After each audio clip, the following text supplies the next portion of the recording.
Just morning to those of you who are just coming. Before we click over, we've opened a little bit earlier. We're expecting a largish audience today, so we'll wait and see what we get.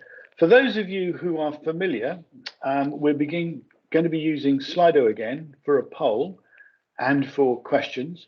So if you'd like to scan either by going to the QR code or indeed by going to slido.com, you can type in today's code, which is #LM190523, and we'll start going through the poll in a few minutes, but some of you'd like to race into it, so please do that and bear with us. If you'd like to let us know where you're from, you can always go into the chat and just tell, hi, I'm so-and-so and I'm from. I'm sitting in a rather dull Taunton today, so I'm not expecting the heat wave that we've been forecast to start today. In fact, they got rain forecast later, so yep, don't believe what they tell you on the weather. So we're going to be joined today by Timothy Clement, who is kindly giving of his time.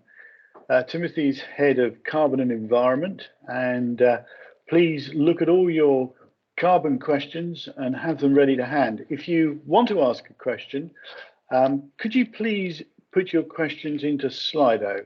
If you look at it, you'll find there is a Q&A section. Type them in there, and if you type them in and other people see them and they think that's a good question, and we got a few, you can always vote for that by putting the thumbs up, and it means that question will come to the top. So just give it another minute or two and see how many more people join us. I'll run through the poll. Today we're going to go through the poll before Timothy starts his presentation, as it will give him a chance to learn of what the knowledge is in the room. And that doesn't stop you, though, continuing to add to the poll if you wish to do so, for those who don't. One kind person's already done it, so we'll get going on it. So just give it another. The participants is clicking around a little bit, so we'll just wait and give it another minute or two. If you can be a little bit patient, and I'll run through it then. As I said before, if you have a question for Timothy, please, if you can, do put it in the Slido area.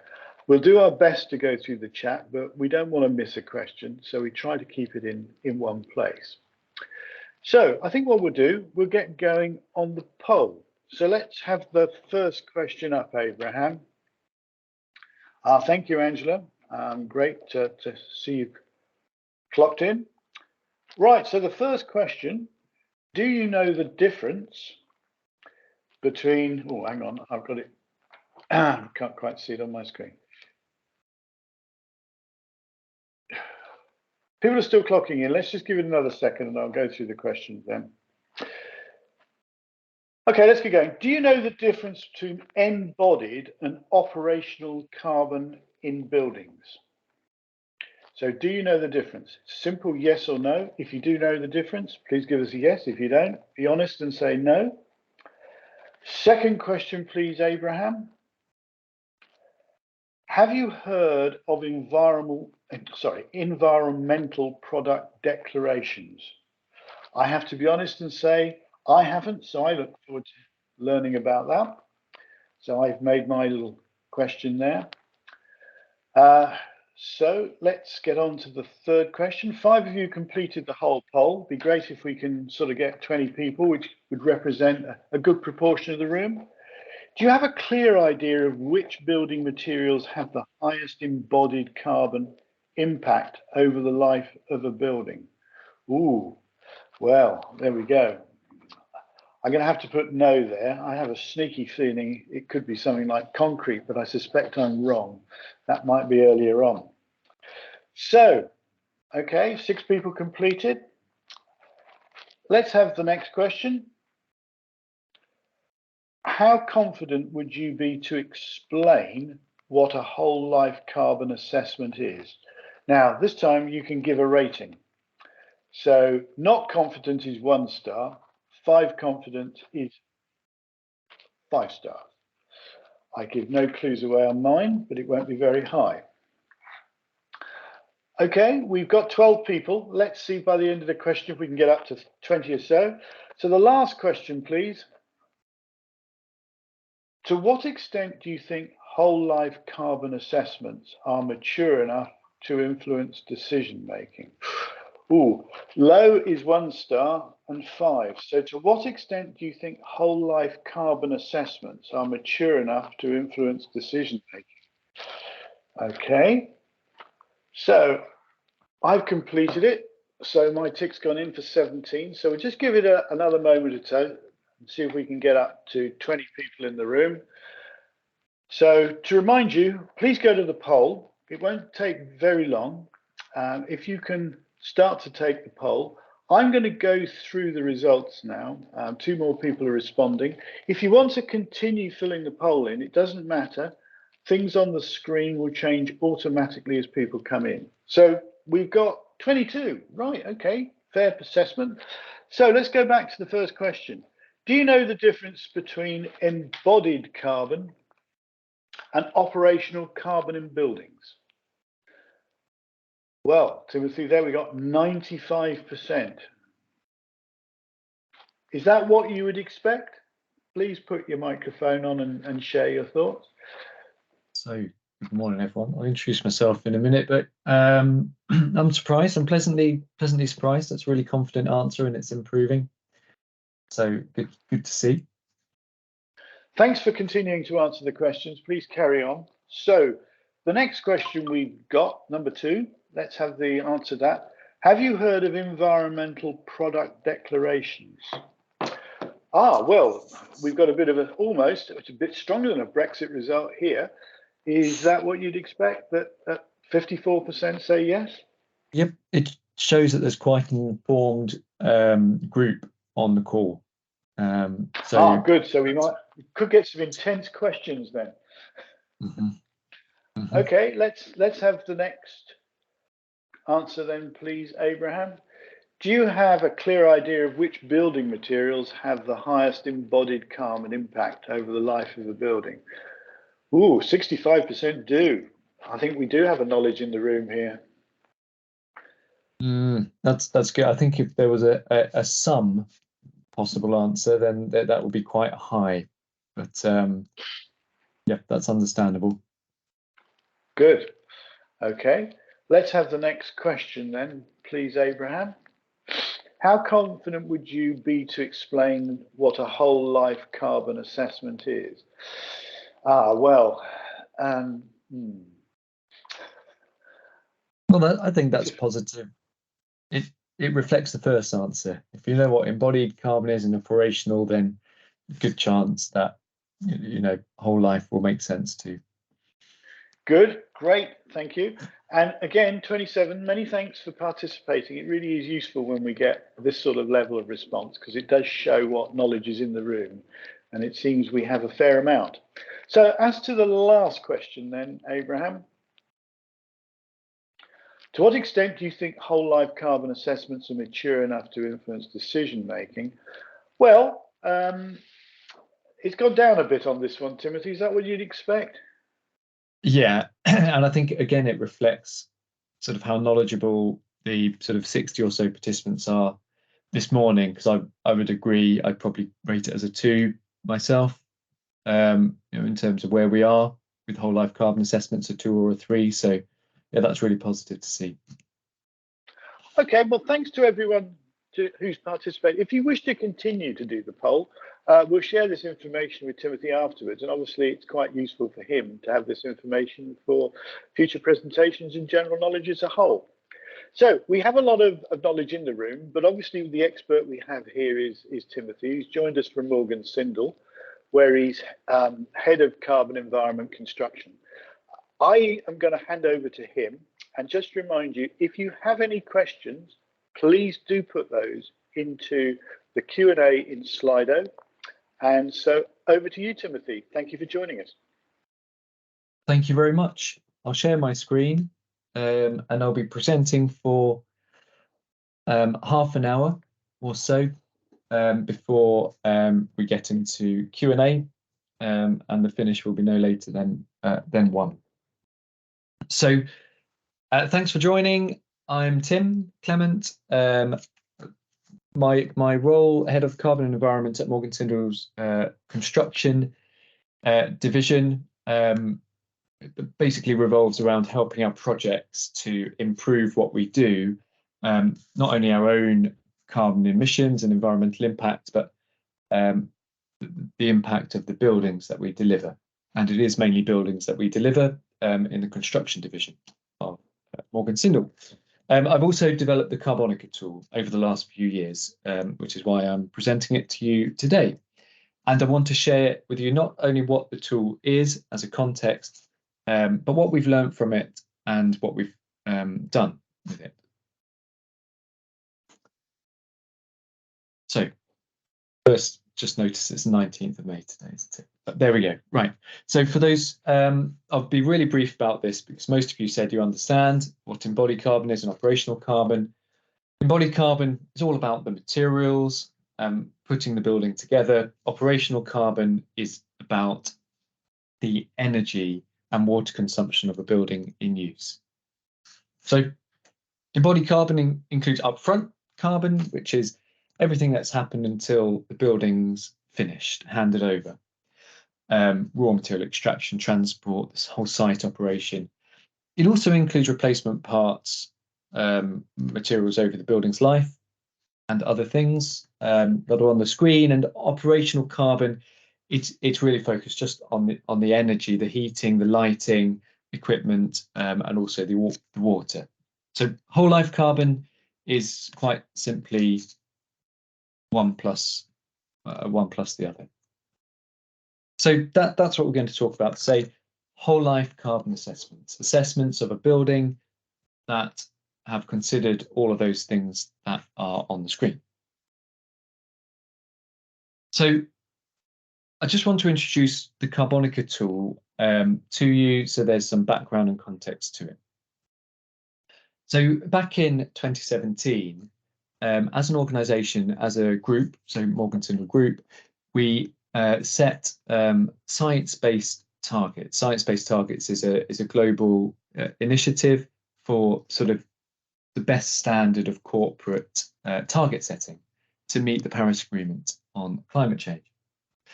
At the same time, if we just look at the UK, the built environment contributes about 25% to the UK's greenhouse gas emissions. That's the latest data from the UK Green Building Council, not including transport on roads. So it's a big chunk. When we set these targets, we set a target to reduce our emissions, our own emissions, also the emissions of all the buildings that we deliver, which we influence, but we don't directly control. So we asked ourselves this question: how then do we measure the carbon footprint of our projects? We can do it on a couple of schemes, maybe, where we have the budget, but what about a primary school that we deliver day in, day out? How are we going to do that without the additional consultancy services that we need? So we started to create CarboniCa, the whole life carbon assessment tool. Other tools existed, but we needed one that we could self-deliver. A design manager or a quantity surveyor or an estimator needs to be able to fill it in themselves as a tool. So 2017, we committed to science-based targets. At 2018, those targets were validated. And then 2020, we worked with Arup engineering firm to validate the tool against an RICS standard that was released in 2017. And that's a professional standard on whole life carbon assessments, which is mandatory for RICS members to follow. I'll be selective. I'm not going to read everything on the slide. So we launched the tool into our business in 2021. And at the same time, we conducted a few other initiatives that supported it. And a couple of them I'll mention actually later on. In 2022, we moved CarboniCa from its kind of early version to a web application for all the companies of the Morgan Sindall Group to use. And this year we achieved impact compliance from the BRE for CarboniCa. And now Morgan Sindall Group have a new set of science-based targets. So from when we started, science-based targets, to now we have much more ambitious targets that take us to net zero across our whole value chain. So that's just a bit of the background, the context of sort of development of the tool, so you get an idea of the timeline. So what is it? What does it do? Really, these things on the screen, and it's just really a collection of words. Some of those might mean something to one or the other on the call, but really I'd rather show you the tool. So I'm not going to spend much time explaining all of those in any detail. It's well used. I think that's an important point. We use it on over 100 projects. So it's not, we wouldn't consider it a new tool, even though 2 years isn't, 2-3 years isn't a long time, but it's well used across the group. It has a 4-part mission statement. So its main aim, of course, is to reduce carbon in the built environment. It's not about offsetting, it's all about reducing carbon. And that reflects the science-based targets methodology too. So it has a 4-part mission. One is that it's a carbon reduction tool. So it's not just about measuring carbon and calculating and assessing it. It's about reducing it. So it's a tool with a purpose, and that's its purpose. It has to be highly credible. If it's not credible, our clients can't rely on it to make alternative decisions. So it's third-party validated by Arup to the RIC standard, and it also needs to be robust. By robust, we also mean transparent, so that we can demonstrate and evidence all the assumptions made in the tool, so that, again, it builds confidence in decision making, which was that last question on the poll about, you know, where are we, how mature are they, these whole life carbon assessments. And it needs to be easy to use. If it's not easy to use, our teams, as many people are in many sectors, are under pressure, filling in forms, filling in tools, doing all sorts of things. If the tool isn't easy to use, it just won't get used by our own people. And we want to give our people in our business the opportunity not only to do this themselves and maybe sort of be able to do it without paying a lot of money for that, but also to gain the upskilling benefit, so that it future-proofs them in their own career, to understand this, to understand the carbon impact of buildings a bit more intimately, a bit more closely. So the outcomes of using the tool that we've seen and have evidenced are that it can support decision making based on data, based on numbers, robust numbers. Carbon reduction tool I've mentioned. Scenario modeling, I'll explain that in a moment with an example or two. But it's project specific. We try and make our carbon assessments project specific, so it's based on data from the supply chain when we're building on site. We enrich it with data from the supply chain rather than a generic sort of finger in the air assessment based on a design. There are many tools out there, carbon tools in the built environment, 35 at my last count. Out of those, probably 5 or so are whole life carbon assessment tools. And we're not really in competition. We're not a commercial software firm with them. We do it for sort of the purposes I've mentioned. But if you are interested, there is a QR code there that will explain what the key differences are. But I'll move on from that now, just to reinforce the outcomes. This is I noticed someone put in the chat, actually, they're attending from Scape. This is a testimonial, and I've highlighted in bold the important part. This is part of a slightly longer testimonial, but this really stood out for me, this sentence. The project I'll mention in a minute. The client was enabled in their decision-making by the insight CarboniCa provided. And we've really noticed it's all about confidence in decision making, and I'll reiterate that at the end in terms of the lessons we've learned. When a procurer, a client, or someone else wants to build a building, it's all capital expenditure driven, and we can understand why. and to make a different decision based on something that's not capital expenditure, like the carbon emissions, is quite an ask. And it's all about confidence in data. You know, when the client's in a position where they're willing to do that, they'll only do it if there's confidence in the data being provided. So that's really important to us in our sort of development of the tool and how we use it. I want to just dig into that project. So that project that testimonial is from, I just want to share a little bit about that. It was a research project. And to contextualize it, it's about how soon in a design process, and if you're familiar with the construction design process, the REBA stages, just in case anyone isn't, stage 4 is the design's pretty much finished. So at REBA stage 4, the design's finished, ready to be maybe finally costed, and then it goes to site, to the construction phase. Historically, we might have sort of the level of contractor involvement then, stage 4.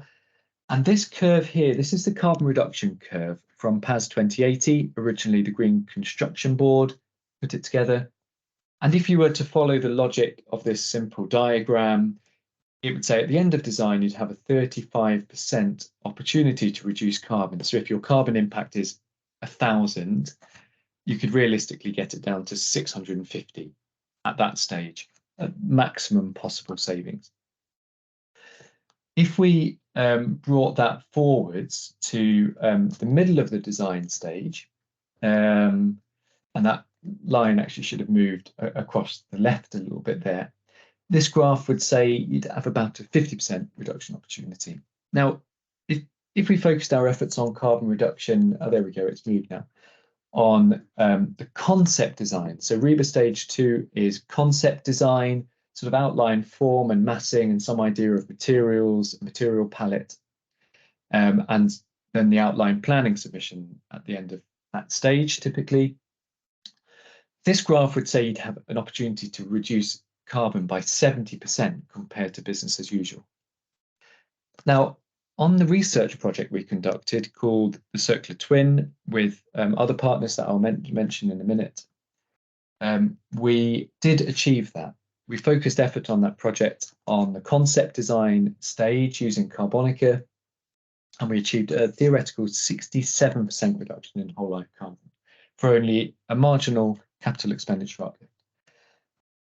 And I'm not going to explain the project in a lot more detail, but I think it's useful context to explain it's not only just about the tool and what a tool can do in its functionality, it's also about the people, and as this example demonstrates, the process when the tool is employed and what needs to change about the process.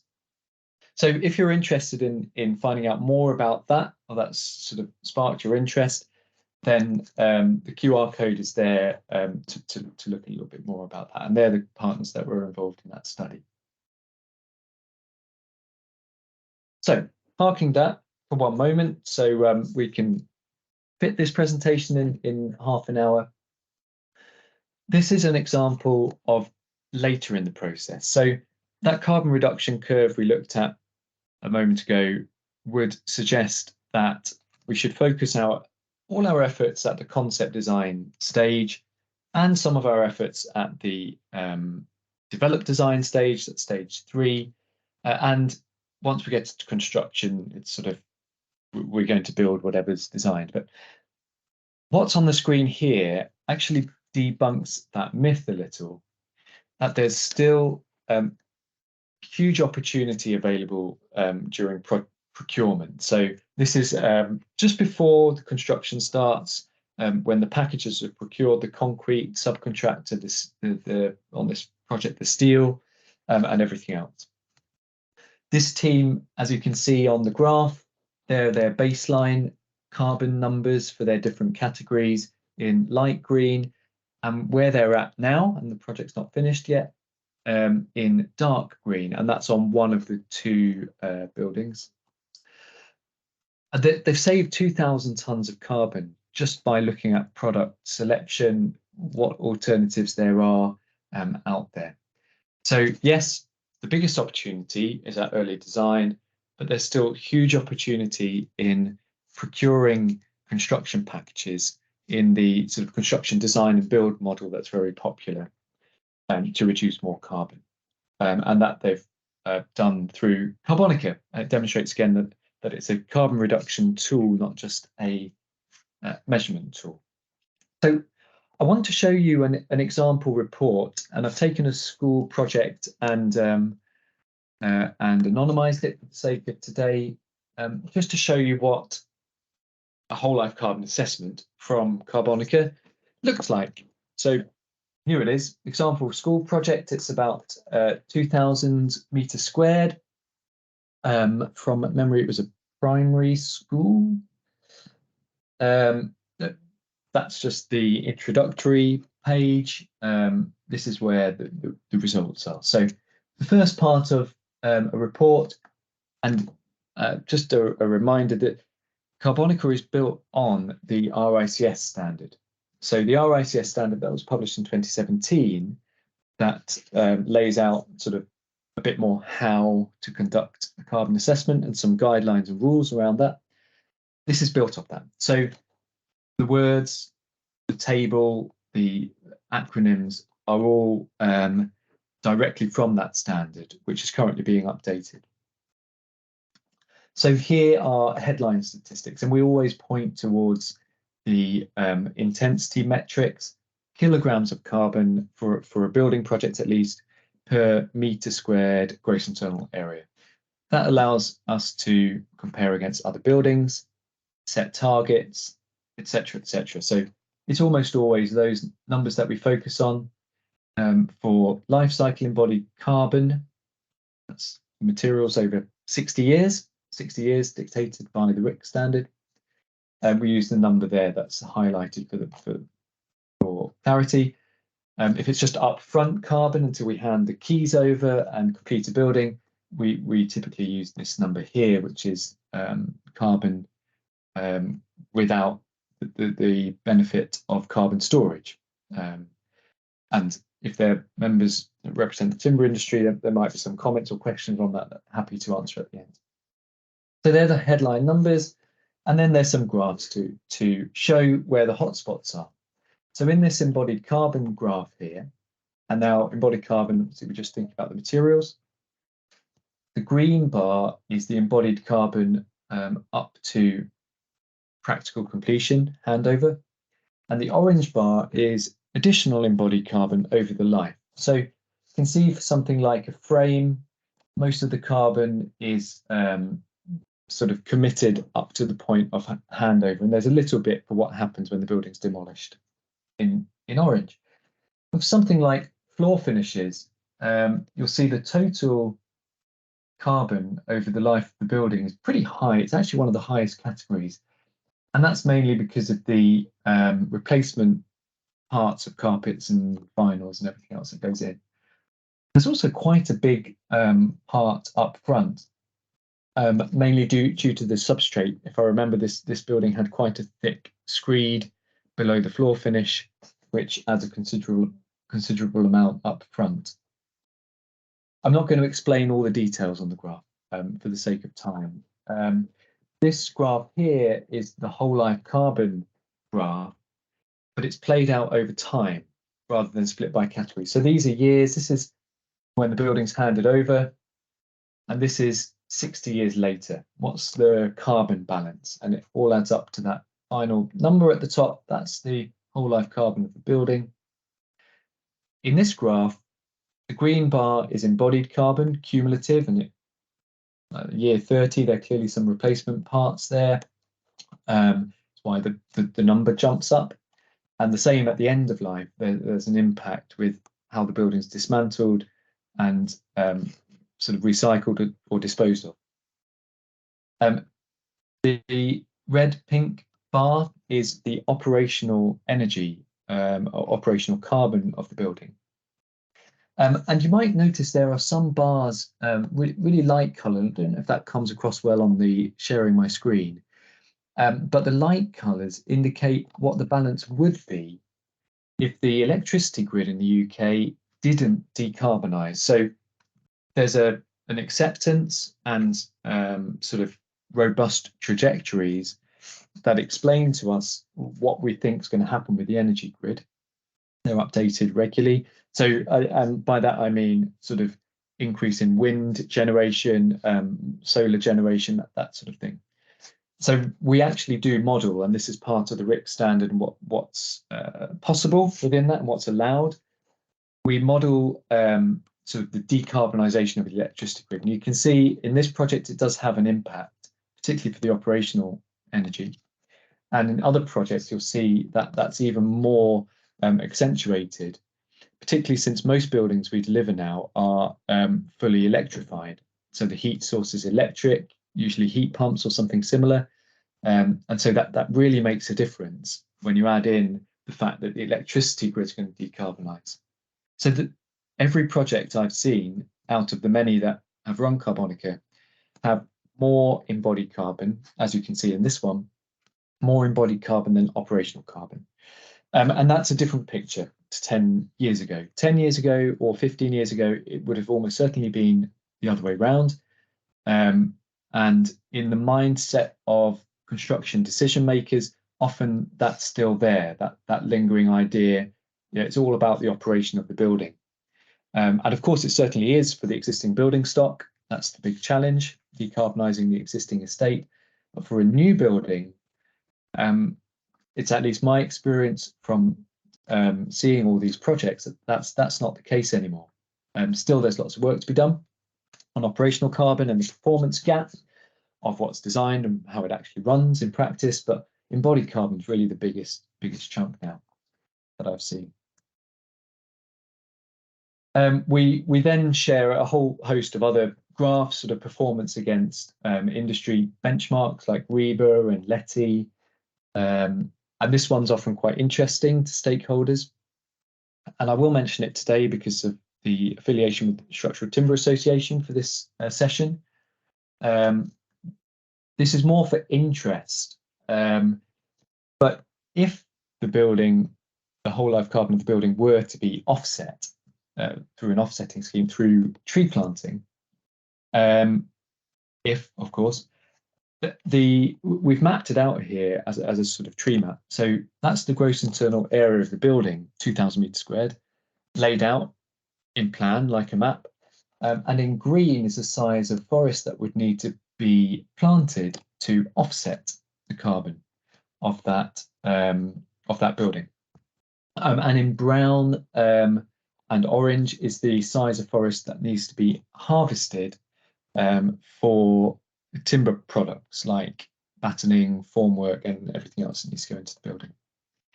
So that's really interesting, particularly when we're looking at optioneering between let's say a steel frame and a concrete frame.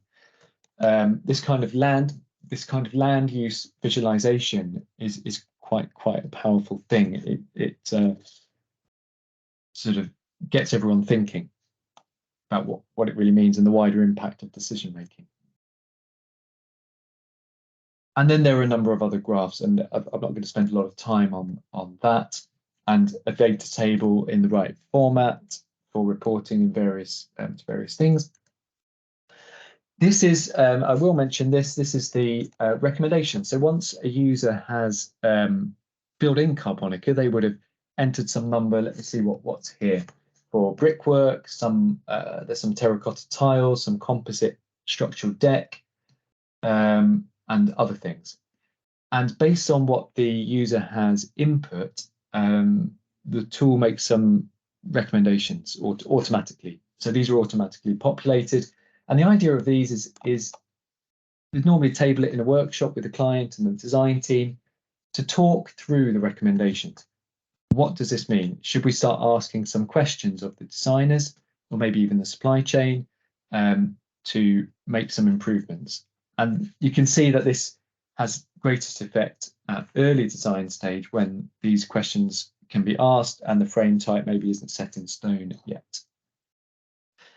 But that's for design, but also for procurement. So every material in the building that the tool has assumed, and what I didn't mention earlier is that the user will enter, say, 1,000 meters squared of brickwork, and the tool will then add in all the other things. It will add in the brick, the mortar, and the brick tie, and it does that for all the categories. That's why it took us so many years to develop it, because we modeled every possible material and element that we might build out of. We modeled it here so it would be easy to use, simple to fill in. So every material's here. Howard, you were right. Concrete, top of the list, often is top of the list. Even with cement replacements, it still finds itself at the top of the list. And there are some suggestions, what can we do differently in material procurement to reduce the impact of those items. And often focus our teams on the top 10, top 15. And it's almost the sort of Pareto principle. 20% of the materials have 80% of the impact is probably roughly true. So, we follow that principle here. And there are some project details. And here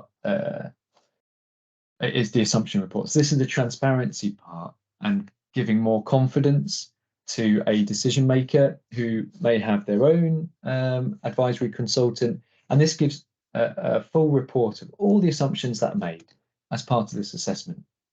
Every single material, and it takes up in this project, the next 17 pages. Every material, every assumption, and in magenta, if the user's actually edited the assumptions to make them more accurate to the project.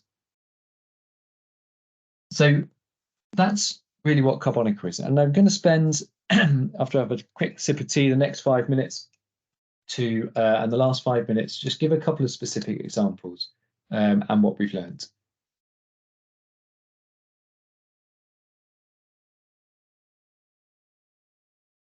So this is a project, and these are anonymized because they're ongoing, and the ones I'm referring to here, where our teams have been looking at early design stage steel versus timber option with a client, but it's got a sustainable brief. So whatever the solution, it needs to hit a certain number for embodied carbon. And the client in this case is focused on upfront embodied carbon. So this output here is a 100% EAF electric arc furnace steel, so fully recycled content with a concrete core, the building. And these are the results. And in the top corner, they've nearly hit the target of 500 kilograms of CO2 per meter squared up front. And life cycle is not too bad either. And that's a really great performing building. Our typical performance of upfront embodied carbon is 700 to 800. Typical life cycle is 1,000 or more, 1,200. So this is a great performing building. And one of the things this shows is it's possible to build a low carbon steel building if you can get hold of the right kind of product. So the timber alternative, despite the fact the steel frame was really great performing and would have hit their goals, with a timber solution, it was even better. And what I mentioned earlier, I'll just mention again, the way upfront carbon is calculated and will be reinforced with the new RIC standard is not to include the carbon storage benefit in just the upfront, because then the end of life impact is not balanced. It's not a balanced decision then, because the end of life isn't taken into account. So even without that benefit, the timber solution still performs better because of the manufacturing process for timber being lower carbon, even with the transport from the middle of Europe. The life cycle embodied carbon performs even better than that, because the carbon benefit at the beginning is assumed, and the carbon released at end of life is also tailored to suit the fact that not all of it's going to be burnt or landfilled.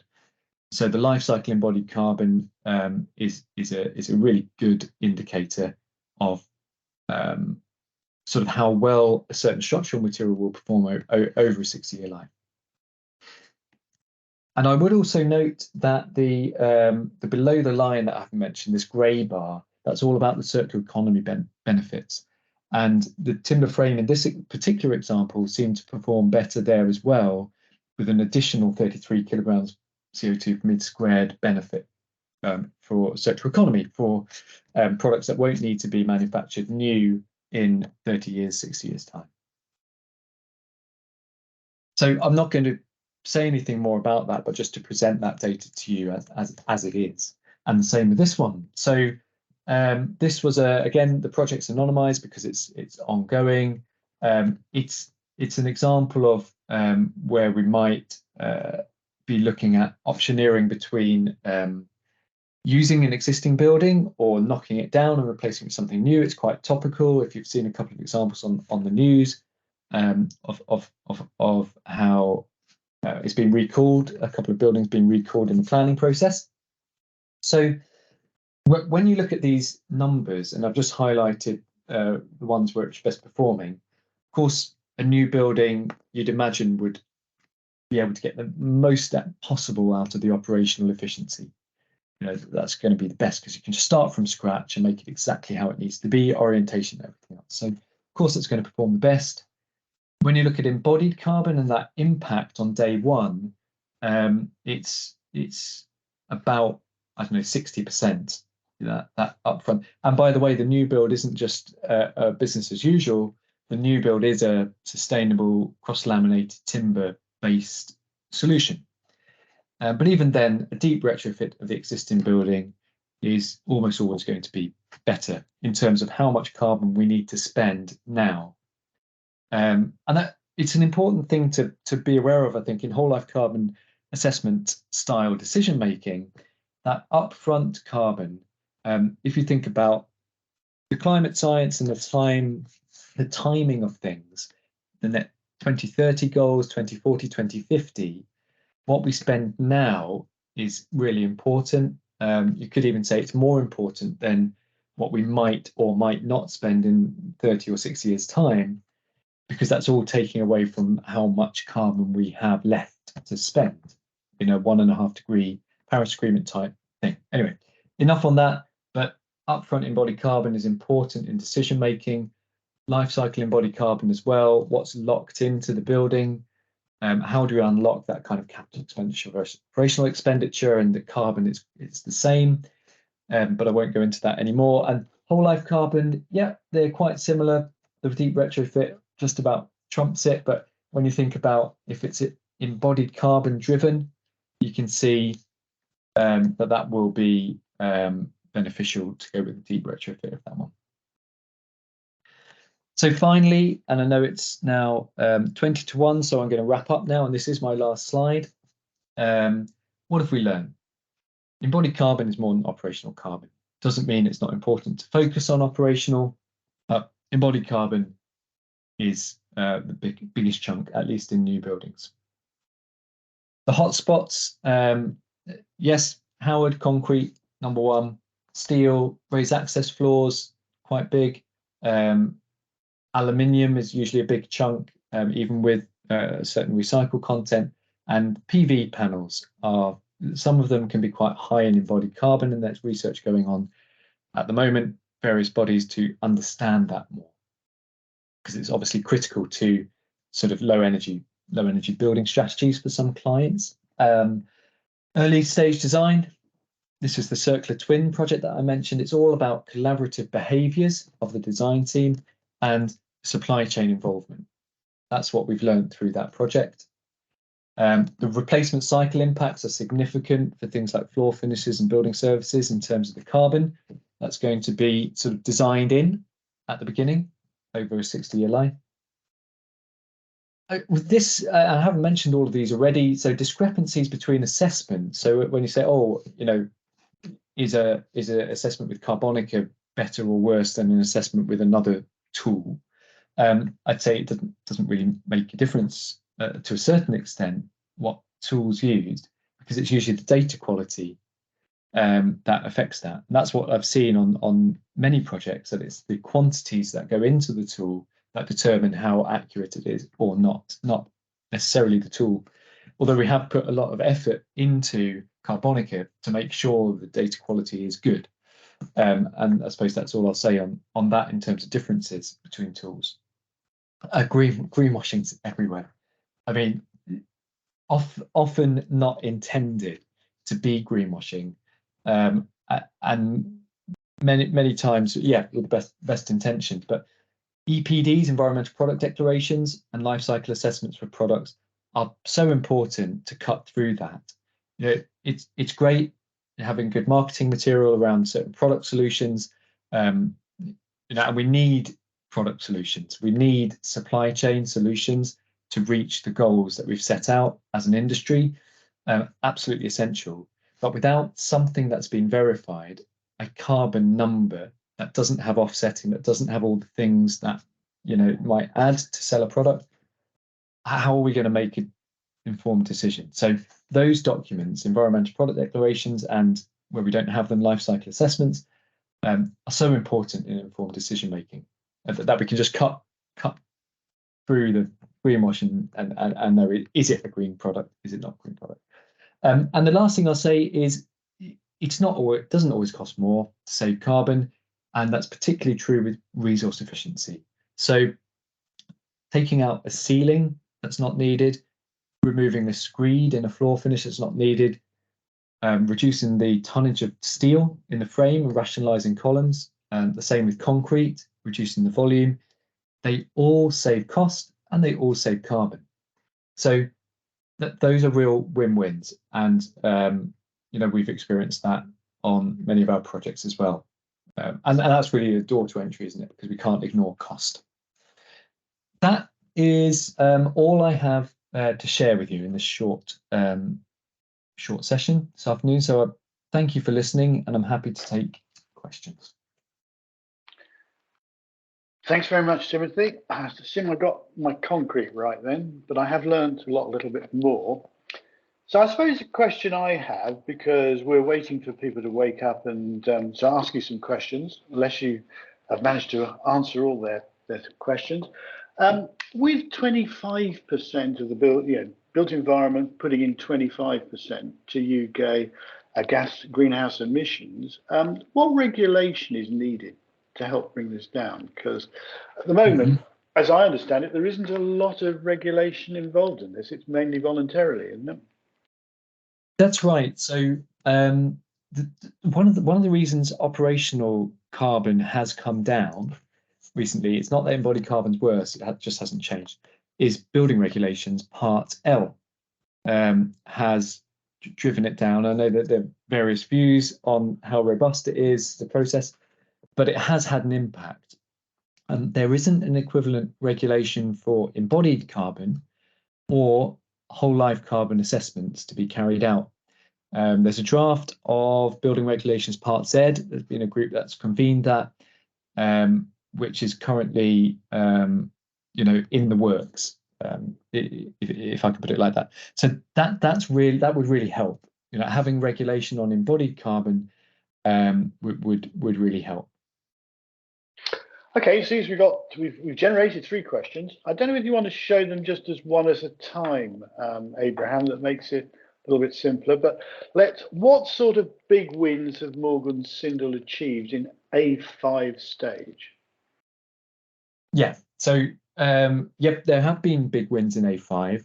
A5, just for clarity, is both the site setup, the fuel and energy on site, but it's also waste. So in site fuel and energy, getting a site connected to the electricity grid early takes planning and preparation, especially these days when there's a backlog, and that's always a big win. So that means we don't have to run off a generator. There's a transitionary biodiesels that we're using, which are stepping stone to lower carbon sites. So in the future, we're looking towards things like hydrogen, further electrification, etc. But that as a stepping stone is quite important, so that we're not using fossil fuel. On the waste side, waste and carbon are intrinsically linked. So the more we can fight wastage rates, high wastage rates for certain materials, such as bricks, plasterboard, and packaging, particularly pallets are a big one. That's a big win. So we've partnered with Pallet Loop, where we have sort of RFID tagged pallets that then have to go back. It's not sort of a choice. They have to go back to the supplier, so that we don't keep planting trees to make pallets, sending something on them and then burning them for energy. So I'd say those are the biggest wins in A5 stage. Thanks very much. Let's have the next question. How is this tool and knowledge being shared, please? Only through D&B projects where you're involved from an earlier stage? So it's used across Morgan Sindall Group. So that includes construction, fit out, infrastructure, Lovell, Baker Hicks. So it's being used through those companies as well. But for construction, at least, we use it on all of our projects. It's available to all of our projects, and it's used on about 50% of them. And that's at any stage. So, for example, the one I showed on the screen where they'd made different material choices for steel and concrete and everything else, that was late. That was at a later stage. So we're using that across the board, but we're also sharing our learning and knowledge with, particularly through our framework providers, with our industry peers, so other contractors, through those forums. Okay, hope that answers the question for the person who asked it. Let's have the next one then, please, Abraham. They're beginning to come in now, Timothy, so we will spin through them quickly. Can you tell us the embodied impact for the science building at Nottingham in the slide earlier? Yes, so Nottingham was an interesting project. That was and I'm assuming that's the GSK lab at Nottingham, which was pictured. It was a trailblazer project. In 2013, we started on site. Net zero wasn't a term that was really understood in the industry yet, so it was sort of a net zero building, but we just didn't know what that meant or what to call it yet. So the embodied carbon impact, I don't have the figures to hand. It was something like, don't quote me on it, something like 200 kilograms CO2 per meter squared up front, which is remarkably low. But it was all based on payback. So the scheme was based on sort of paying back the embodied carbon within 25 years through operational carbon energy generation. So I hope that answers the question to a certain extent. Okay, they're coming in a bit thick and fast now, so let's get to that. Who is policing the process? Data quality is the biggest issue, absolutely, and I agree with the premise of the question. So we, in the absence of anything in the industry yet, or elsewhere, on that, we have our own internal sort of review, checking, auditing type process. And actually, in our business, we have one of our 4 key performance indicators in our business is how many projects have that review in place. So it's not necessarily how many are using the tool, but we're really interested how many have done the proper check and review so that we can rely on that data. I totally agree with that. And that's where we're really putting our energy at the moment, is into increasing the data quality. Okay, we've got about 4 or 5 questions. Is the CarboniCa tool available for use for others? Not at the moment. So CarboniCa is, potentially through our development company, Muse, it will be available to the consultants and contractors that work for the development company. So in that way, yes, it would be. And we're exploring opportunities, but we're not a software firm. We're not a sort of software provider. So it's not really our bag to sort of host a commercial tool in that way, as other commercial tools would be hosted. So for that reason, it will probably never be on sort of a website where you can just sign up and get a personal license to use it.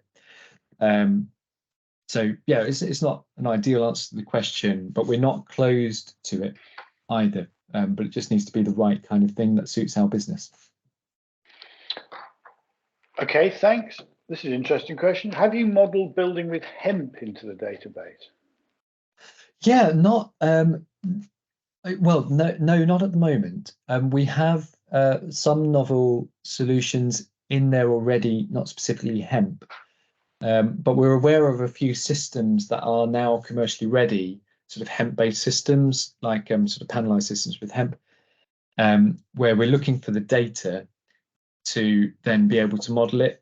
We need the carbon data about the product, which probably exists, but I haven't sort of looked into it, or our teams haven't looked into it in that detail. But we certainly intend to in the next few months.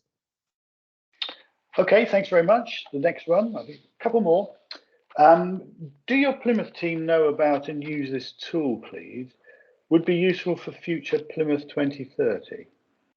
Yes, absolutely. And apologies, Neville, I'm going to mention your name now. Neville Friggins is our carbon champion. It's supported by others in the business there in the Plymouth team. So yeah, please reach out to them. They'll be able to tell you all about it and what they've done with it so far.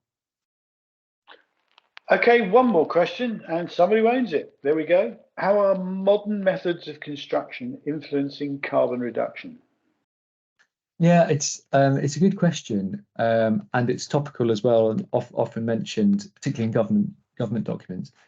I suppose I'll first interpret modern methods of construction so I can answer the question, because there are different ways to explain it. And if I take that as assuming that means off-site manufacture to a certain extent, such as off-site prefabrication, that sort of thing, there are benefits.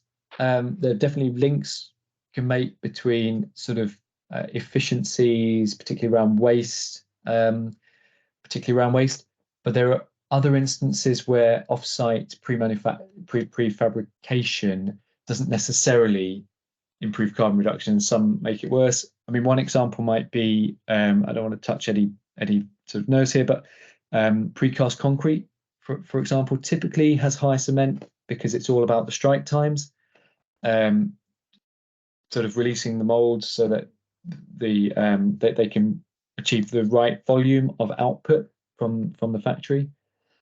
So in that example, it might be higher carbon. Now, I'm not saying we shouldn't use precast concrete, but I don't think there's always a link. And it's also where those things are fabricated and the transport distance to site that's important. Okay, I've got two more questions, but there is a comment in chat. The measurement of the amount of carbon emissions in the production of every single material and execution, each activity required in the building construction is a challenge. How to be secure that all the standards required and those involved in generating them are trustable? Is there a kind of monopolio of the standards? I think a monopoly of the standards produced. Is that a monopolio? I'm not quite sure. Can you see that there, Timothy, in the chat?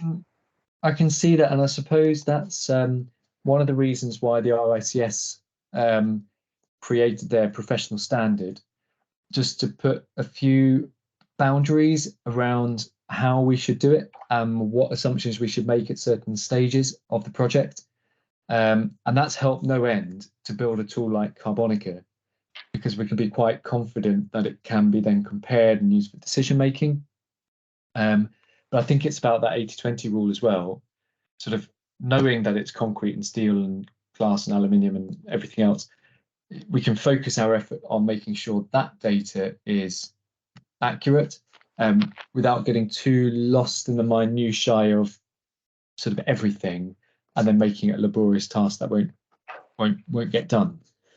I'm just reading it again just to see if I've answered the question. Every single material, it is a challenge, yes. Well, yeah, it is a big challenge, and how we secure that all the standards are trustable. I think that's a real issue. I mean, a lot of clients, and I'd probably be the same, don't have that much confidence at the moment, I don't think, in some of the data, but that's the challenge. Yeah, you're exactly right. That's the challenge. And We've got 3 minutes left, so a minute on each of these. Have you considered calculations for non-European countries like India, where EPDs or other relevant data might not be available? Yeah, so something I should have mentioned earlier is because Morgan Sindall only operate almost entirely only in the UK. We've built up our database of EPDs based only on the products that we would use. So if that product does come from India, we would be looking for an EPD for that supply chain. I don't know, maybe a mix of rebar or something like that. I don't know really off the top of my head which products that we purchase might come from India, but we'd certainly want to do the work to at least have a life cycle assessment for that product before we commit to it, especially if it's a high impact product. We have one last question. It may be a yes and no, and simply, following on from your earlier answer, should CarboniCa be made free to use in the aim of improving awareness in the climate emergency? Yeah, and it's a good question. And there are some tools that are free to use. FCBS Carbon comes to mind, Field and Clegg, Bradley Studios. When you get something like CarboniCa, I think it's important to realize that there are costs in running a tool and someone has to pay for that. So the question should be more, who should invest in CarboniCa or own CarboniCa to make it free to use? Because obviously if one construction company can't serve the entire industry, so if there was an organization, government linked or otherwise, that also agreed with that, and I do agree with the sentiment, then who should that be? And how do we sort of broker that conversation? So yeah, great question. Thank you. Okay, thank you very much, Timothy. Thanks for all sharing your knowledge. Got 1 minute left. Just remind you that we do have a feedback poll. We would welcome your response. 5 people have kindly taken the time to do it. We'll leave it open for a few minutes afterwards, say another 10 minutes or so. Please do take the time. We learn from it, and certainly all of our presenters like to get some feedback on how you found them. So I'm going to say, look forward to seeing you next time. And that will be on Friday, the 9th of June at midday, when we're looking here at CyberQ. How safe are you really from a cyber attack? So Mr. Putin will be checking in, I no doubt. So hopefully join him, and please have a great weekend and have a safe time. Thanks very much for Timothy for joining us and for sharing all of your knowledge. Have a great weekend. Bye. Thank you, Howard. Bye-bye. Thanks, Timothy. Have a great weekend. Thank you very much. Thank you.